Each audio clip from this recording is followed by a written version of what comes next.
Berenice, Edgar Allan Poe. La desdicha es muy variada.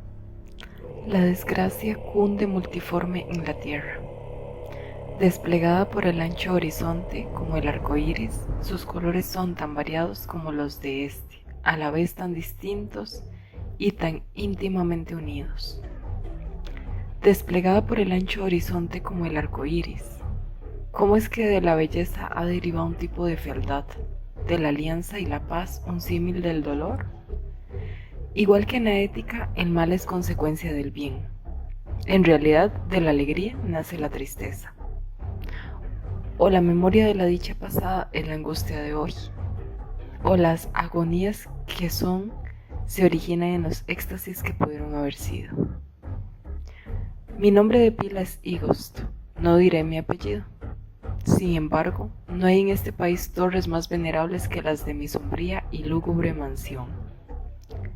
Nuestro linaje ha sido llamado raza de visionarios, y en muchos sorprendentes detalles en el carácter de la mansión familiar, en los frescos del salón principal, en los tapices de las alcobas, en los relieves de algunos pilares de la sala de armas, pero sobre todo en la galería de cuadros antiguos, en el estilo de la biblioteca, y por último en la naturaleza muy peculiar de los libros. Hay elementos suficientes para justificar esta creencia.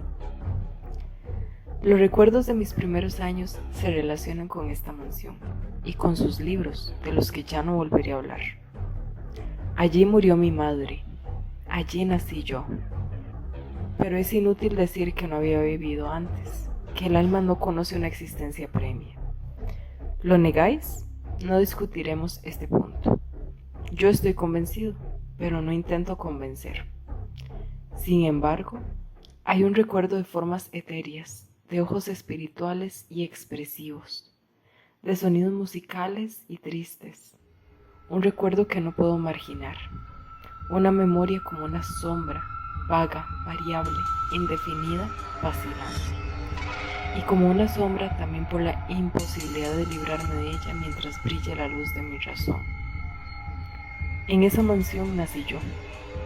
Al despertar de repente de la larga noche de lo que parecía, sin serlo, la no existencia, a regiones de hadas, a un palacio de imaginación, a los extraños dominios del pensamiento y de la erudición monásticos. No es extraño que mirase a mi alrededor con ojos asombrados y ardientes, que malgastara mi niñez entre libros y disipara mi juventud en ensueños. Pero sí es extraño que pasaran los años y el apogeo de la madurez me encontrara viviendo aún en la mansión de mis antepasados. Es asombrosa la parálisis que cayó sobre las fuentes de mi vida. Asombrosa la inversión completa en el carácter de mis pensamientos más comunes. Las realidades del mundo terrestre me afectaron como visiones, solo como visiones, mientras las extrañas ideas del mundo de los sueños, por el contrario, se tornaron no en materia de mi existencia cotidiana, sino realmente en mi cínica y total existencia. Berenice y yo éramos primos y crecimos juntos en la mansión de nuestros antepasados, pero crecimos de modos distintos. Yo enfermizo, envuelto en tristeza. Ella ágil, graciosa, llena de fuerza. Suyos eran los paseos por la colina, míos los estudios del claustro. Yo viviendo encerrado en mí mismo, entregado en cuerpo y alma a la intensa y penosa meditación. Ella vagando sin preocuparse de la vida, sin pensar en las sombras del camino ni en el silencioso vuelo de las horas de alas negras. Berenice, invoco su nombre. Berenice. Y ante este sonido se conmueven mil tumultuosos recuerdos de las grises ruinas. Ah, acude vívida su imagen a mí, como en sus primeros días de alegría y de dicha. Oh encantadora y fantástica belleza. Oh sílfide entre los arbustos de Arheim. Oh náyade entre sus fuentes. Y entonces todo es misterio y terror, y una historia que no se debe contar. La enfermedad, una enfermedad mortal, cayó sobre ella como el simón, y mientras yo la contemplaba, el espíritu del cambio la arrasó, penetrando en su mente, en sus costumbres y en su carácter, y de la forma más sutil y terrible llegó a alterar incluso su identidad. Ay, la fuerza destructora iba y venía, y la víctima, ¿dónde estaba? Yo no la conocía, o al menos ya no la reconocía como Berenice. Entre la numerosa serie de enfermedades provocadas por aquella primera y fatal que desencadenó una revolución tan horrible en el ser moral y físico de mi prima, hay que mencionar como la más angustiosa y obstinada una clase de epilepsia, que con frecuencia terminaba en catalepsia, estado muy parecido a la extinción de la vida, del cual en la mayoría de los casos se despertaba de forma brusca y repentina. Mientras tanto, mi propia enfermedad, pues me han dicho que no debería darle otro nombre, mi propia enfermedad, digo, crecía con extrema rapidez, asumiendo un carácter monomaníaco de una especie nueva y extraordinaria, que se hacía más fuerte cada hora que pasaba, y por fin tuvo sobre mí un incomprensible ascendiente. Esta monomanía, si así tengo que llamarla, consistía en una morbosa irritabilidad de esas propiedades de la mente que la ciencia psicológica designa con la palabra atención. Es más que probable que no me explique, pero temo en realidad que no haya forma posible de transmitir a la inteligencia del lector corriente una idea de esa nerviosa intensidad de interés, con que en mi caso las facultades de meditación, por no hablar en términos técnicos, actuaban y se concentraban en la contemplación de los objetos más comunes del universo. Reflexionar largas, infatigables horas con la atención fija en alguna nota trivial, en los márgenes de un libro o en su tipografía. Estar absorto durante buena parte de un día de verano en una sombra extraña que caía oblicuamente sobre el tapiz o sobre la puerta. Perderme toda una noche observando la tranquila llama de una lámpara o los rescoldos del fuego. Soñar días enteros con el perfume de una flor. Repetir monótonamente una palabra común hasta que el sonido, gracias a la continua repetición, dejaba de suscitar en mi mente alguna idea. Perder todo sentido del movimiento o de la existencia física mediante una absoluta y obstinada quietud del cuerpo, mucho tiempo mantenida. Estas eran algunas de las extravagancias más comunes y menos perniciosas provocadas por un estado de las facultades mentales, en realidad no único, pero capaz de desafiar cualquier tipo de análisis o explicación. Pero no se me entienda mal, la excesiva, intensa y morbosa atención, excitada así por objetos triviales en sí, no tiene que confundirse con la tendencia a la meditación, común entre todos los hombres, y a la que se entregan de forma particular las personas de mi imaginación inquieta. Tampoco era, como pudo suponerse al principio, una situación grave ni la exageración de esa tendencia, sino primaria y esencialmente distinta, diferente. En un caso, el soñador o fanático, interesado por un objeto normal, no trivial, lo pierde poco a poco de vista en un bosque de deducciones y sugerencias que surgen de él, hasta que, al final de una ensoñación llena muchas veces de voluptuosidad, el incitamentum o primera causa de sus meditaciones desaparece completamente y queda olvidado. En mi caso, el objeto primario era invariablemente trivial, aunque adquiría mediante mi visión perturbada una importancia refleja e irreal. Pocas deducciones, si había alguna, surgían y esas pocas volvían pertinazmente al objeto original como a su centro.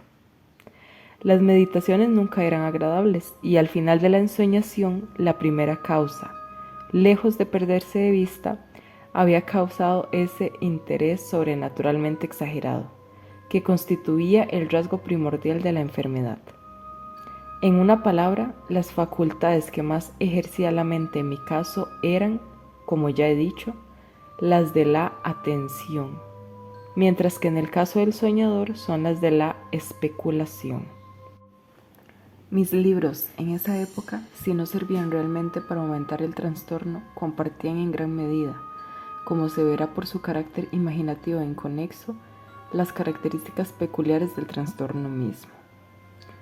Puedo recordar, entre otros, el tratado del noble italiano Coelius Secundus Curio, De Amplitud Beati Regni Dei, la grandeza del reino santo de Dios, la gran obra de San Agustín, De Civitate Dei, la ciudad de Dios, y la de Tertuliano, De Carne Christi, la carne de Cristo, cuya sentencia paradójica, Mortus est Dei filius, credibile est quia ineptum est, et sepus resuscitet, certum et quia impossibili est, ocupó durante muchas semanas de inútil y laboriosa investigación todo mi tiempo.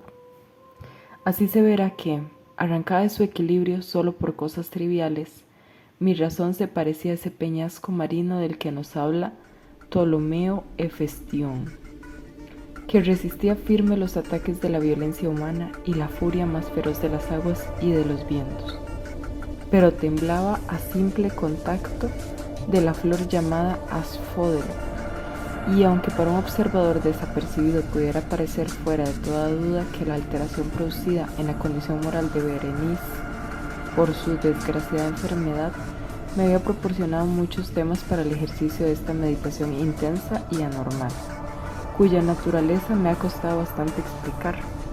Sin embargo, no era este el caso. En los intervalos lúcidos de mi mal, la calamidad de Berenice me daba lástima, y profundamente conmovido por la ruina total de su hermosa y dulce vida, no dejaba de meditar con frecuencia, amargamente, en los prodigiosos mecanismos por los que había llegado a producirse una revolución tan repentina y extraña. Pero estas reflexiones no compartían la idiosincrasia de mi enfermedad, y eran como las que se hubieran presentado en circunstancias semejantes al común de los mortales. Fiel a su propio carácter, mi trastorno se recreaba en los cambios de menor importancia, pero más llamativos, producidos en la constitución física de Berenice, en la extraña y espantosa deformación de su identidad personal. En los días más brillantes de su belleza incomparable no la amé.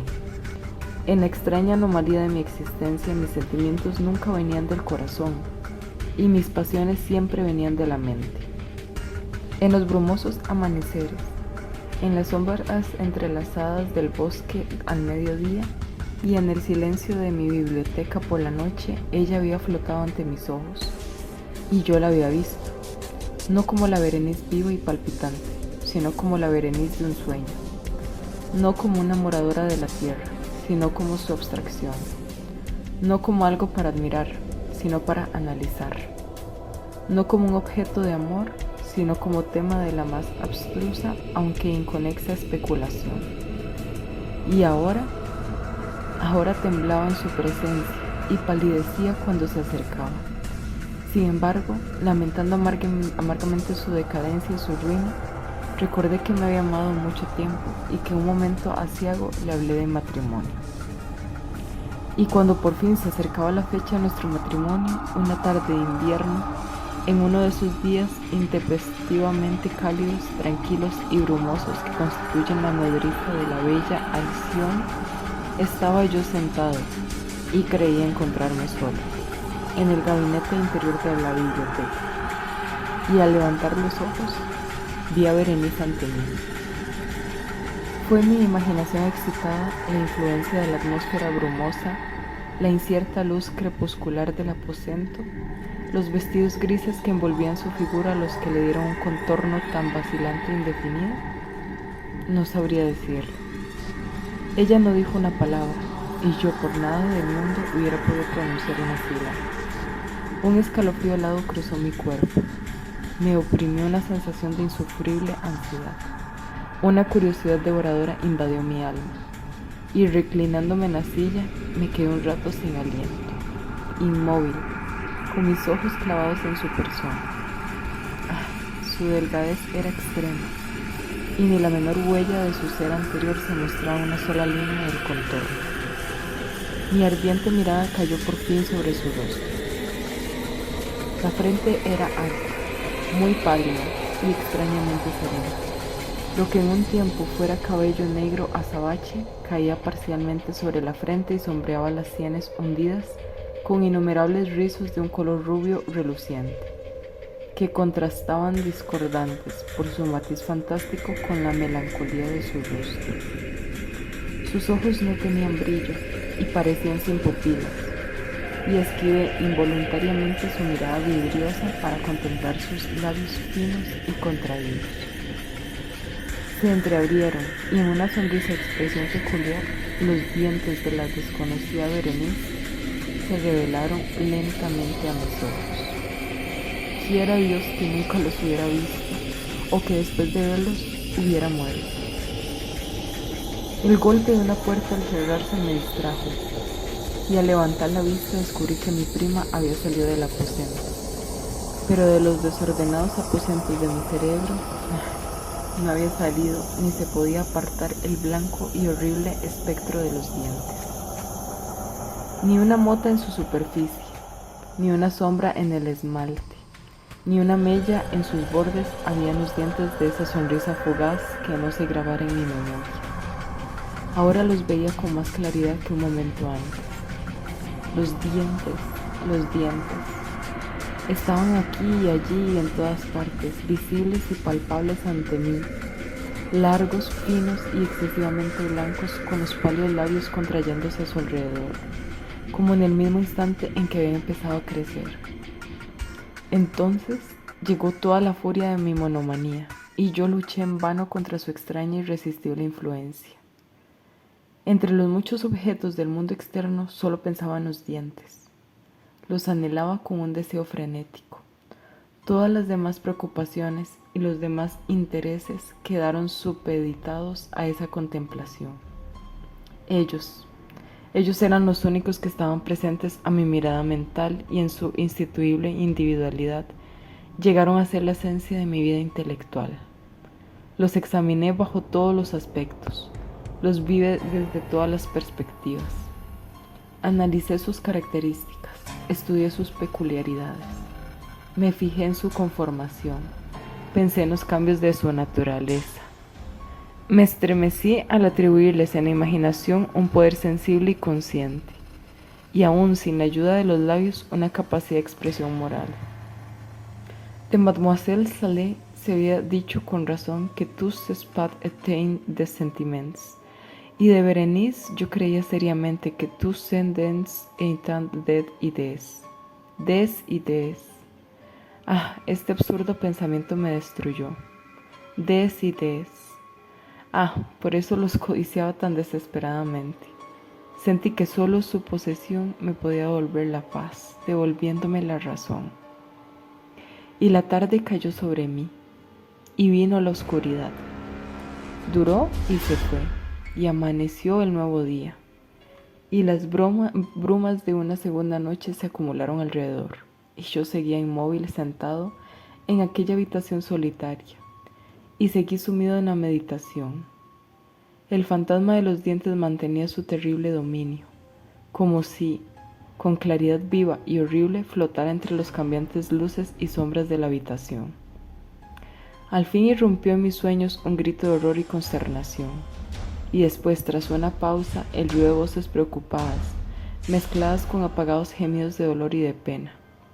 Me levanté de mi asiento, y abriendo las puertas de la biblioteca, vi en antesala a una criada, deshecha en lágrimas, quien me dijo que Berenice ya no existía. Había sufrido un ataque de epilepsia por la mañana temprano, y ahora, al caer la noche, ya estaba preparada la tumba para recibir a su ocupante, y terminados los preparativos del entierro. Me encontré sentado en la biblioteca, y de nuevo solo. Parecía que había despertado un sueño confuso y excitante.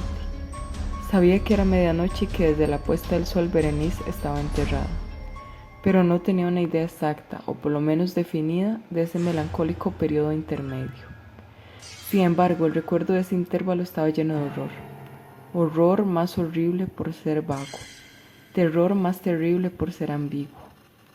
Era una página espantosa en la historia de mi existencia, escrita con recuerdos siniestros, horrorosos, ininteligibles.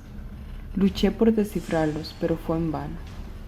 Mientras tanto, como el espíritu de un sonido lejano, un agudo y penetrante grito de mujer parecía sonar en mis oídos. Yo había hecho algo, pero ¿qué era? Me hice la pregunta en voz alta y los susurrantes ecos de la habitación me contestaron, ¿qué era? En la mesa, a mi lado, brillaba una lámpara, y cerca de ella había una pequeña caja. No tenía un aspecto llamativo y yo lo había visto antes, pues pertenecía al médico de la familia. Pero ¿cómo había llegado allí? A mi mesa, y por qué me estremecí al fijarme en ella. No merecía la pena tener en cuenta esas cosas, y por fin mis ojos cayeron sobre las páginas abiertas de un libro, y sobre esa frase subrayada. Eran las extrañas pero sencillas palabras del poeta Ebn Said. Dicebant mihi sodales, si sepulcrum amicae visitarem, curas meas aliquantulum fore levatas. ¿Por qué al leerla se me pusieron los pelos de punta y se me heló la sangre en las venas? Sonó un suave golpe en la puerta de la biblioteca, y pálido como habitante de una tumba, un criado entró de puntillas. Había en sus ojos un espantoso terror, y me habló con una voz quebrada, ronca y muy baja. ¿Qué dijo? Oí unas frases entrecortadas. Hablaba de un grito salvaje que había turbado el silencio de la noche, y de la servidumbre reunida para averiguar de dónde procedía. Y su voz recobró un tono espeluznante. Claro, cuando me habló, susurrando de una tumba profanada, de un cadáver envuelto en la mortaja y desfigurado, pero que aún respiraba, aún palpitaba, aún vivía. Señaló mis ropas. Estaban manchadas de barro y de sangre. No contesté nada. Me tomó suavemente la mano. Tenía huellas de uñas humanas. Dirigió mi atención a un objeto que había en la pared. Lo miré durante unos minutos. Era una pala. Con un grito corrí hacia la mesa y agarré la caja, pero no pude abrirla, y por mi temblor se me escapó de las manos y se cayó al suelo, y se rompió en pedazos. Y entre estos, entrechocando, rodaron unos instrumentos de cirugía dental, mezclados con 32 diminutos objetos blancos de marfil, que se desparramaron por el suelo.